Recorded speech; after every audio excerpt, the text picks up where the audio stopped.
మిమ్మును కరుణింపవలనని ఆయన నిలవబడి ఉన్నాడు. యెషయా 30:18. తండ్రి చిత్త ప్రకారముగా దేవుని ఆజ్ఞను పొందుకొని యేసుక్రీస్తు ప్రభువారి లోకాన్ని రక్షించుటకు ఆయన భూమికి తెంచాడు. ఏ పాపమెరగని యేసయ్య పాపి కొరకు త్యాగం చేశాడు, ప్రాణాన్ని అర్పించాడు. ఆయన దయగలవాడు, కరుణామయుడు, జాలిగలవాడు.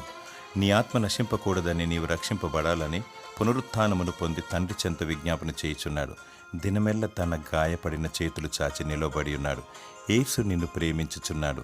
ఏ ఒక్కరు నశించడం దేవునికి ఇష్టం లేదు. నశించిన దాన్ని వెదికి రక్షించుటకు మనుష్య కుమారుడి లోకానికి వచ్చాడు. శాంతి సమాధానము లేక ఎటుతోచని స్థితిలో అంధకారములు కొట్టుమిట్టాడుచున్నావు. శాంతి సమాధానమును, ఆదరణ, నెమ్మదిని దయచేవాడు దేవుడు. యేసు చెంతకురా, ఆయన నిన్ను కరుణిస్తాడు. దేవుని స్తుతించు.